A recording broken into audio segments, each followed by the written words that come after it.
Peace be unto you. This is CL. I'm making this video because of a number of requests that I've had to speak on the issue that I'm going to speak on. I haven't made any videos in over a year. I haven't appeared on Christian TV in over a year. The reason why that is because I have been very busy in my life. And one of the things that I've been busy with that I want to confirm to people, because people have been asking through social media that I confirm this or not, is that because I took the Shahada and I returned to Islam.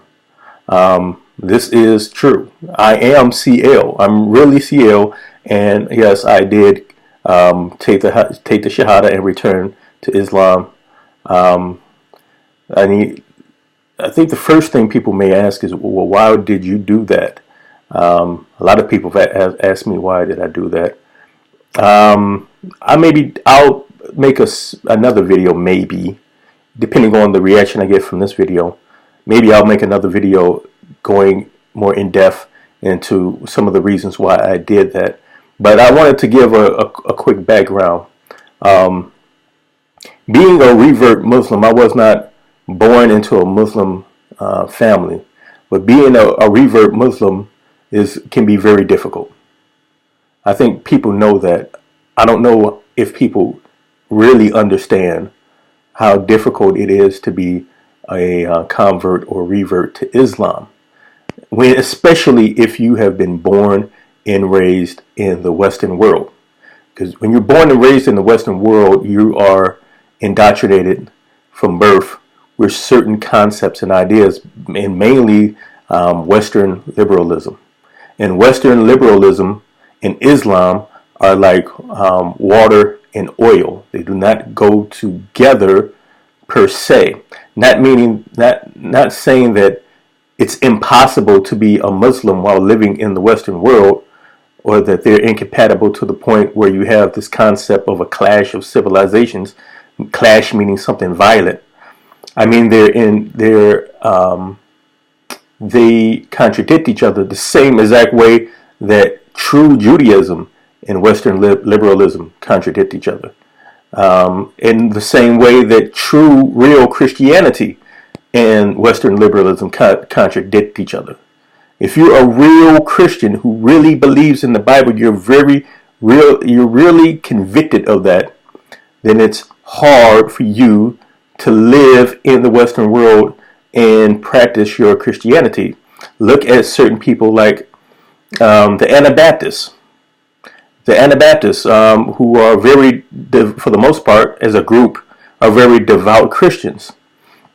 And many of them have taken on a lifestyle where they purposely almost live in their own communities, where they protect themselves and their children away from what's happening in the greater society in America. So if you drive out into the country, like I live in Michigan, if you drive up into northern Michigan or you drive south down into Ohio, you see the Anabaptists, and they live way out in the country. They tend to live in rural areas on farms. They don't live in the big city. They dress differently. They just live differently. And that's, again, to protect their way of life away from what's going on in the larger society, because the larger society has swallowed liberalism whole, and it's infected every aspect of how people live and how people think and people's worldview. And even though you may have certain movements like, you have the conservative movement, in reality, here in the Western world, the so-called conservative movement and the Republican Party and the Democrat Party are two wings of the same bird, the same Western liberal bird. So embracing political and social conservatism doesn't necessarily save you from Western liberalism. And it's bigger than a conflict of societies or civilizations. It's a conflict in a spiritual sense. It's a conflict between mankind and mankind's creator, because mankind's creator has ordained that man live a certain way, and mankind has, for the most part, gone astray. And especially in the Western world, the mankind in the Western world has completely gone astray. All you have to do is turn on your TV, turn on the internet, go on YouTube, and you instantly are bombarded with people behaving in a certain way and saying certain things that are in total opposition to the Creator.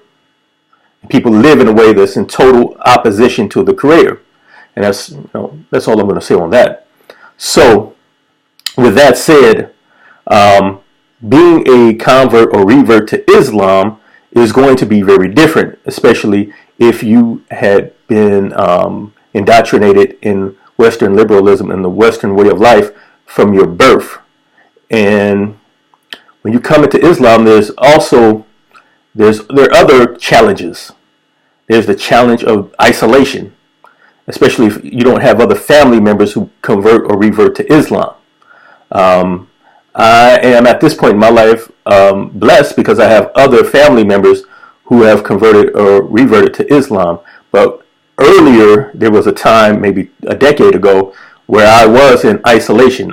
Nobody in my family was Muslim or practiced Islam. I was in complete isolation. And that, being in isolation, is hard on a human being. Human beings were not created to be isolated. They were not created for extreme individuality.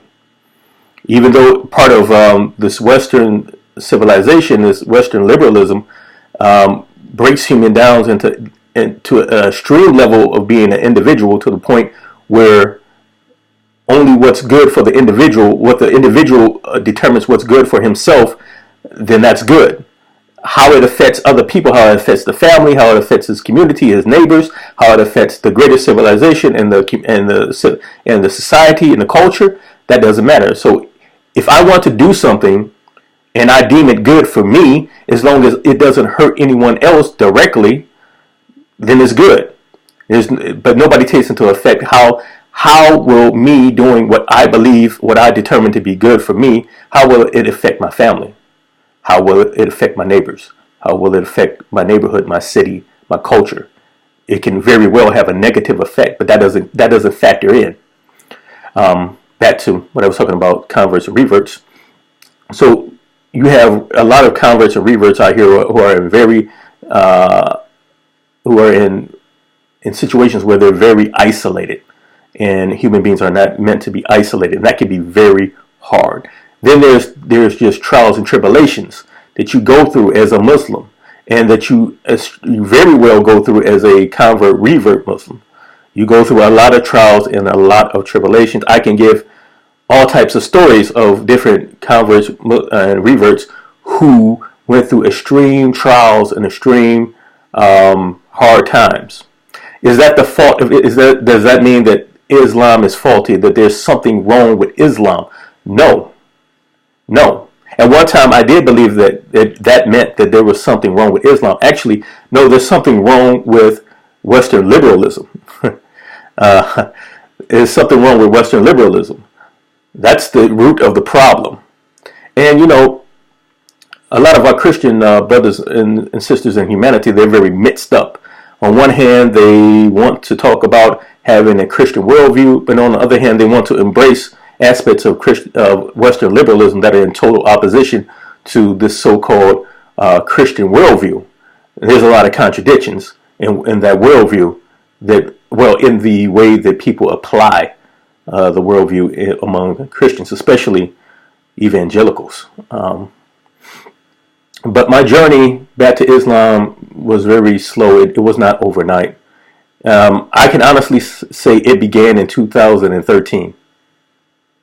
In the midst of me doing Christian apologetics, I began to have serious doubts inside my heart. And again, it was a process of years and years and years and years, and me going from stage to stage to stage, where I eventually was guided by the mercy of Almighty God back into the fold of Islam. And I do consider it a mercy from God, because God doesn't owe any of us anything, and He definitely doesn't owe me anything. If anything, you would think that God owes me some punishment for my behavior and the words that came out of my mouth, the actions that I engaged in. God doesn't owe me anything. If anything, I deserve hell, really. But this just shows you that God is Ar-Rahman. He's the most merciful. And that's what I would say to a lot of ex-Muslims. You know, when somebody leaves Islam, the first thing that happens is that conservatives and evangelicals push a microphone in their mouths and a camera in their face, and they want them to testify. A lot of that is disingenuous, meaning it's not for the good of that person, it's for the good of the agenda that the conservatives and evangelicals have, and how it affects that person, what it does to their life, what happens to that person in the future. That's all irrelevant to the conservative and the evangelical. All that's relevant is, let's capture this person speaking on camera and let's put it out there so we can further our agenda, our anti-Muslim and anti-Islamic agenda. And there is an anti-Muslim and anti-Islamic agenda, no doubt about that. And I was involved in it, and I was a part of it. Maybe I will speak about that, maybe not more in depth. I don't know. But yes, basically with this video, I am confirming that I have returned to Islam. Thank you. Peace.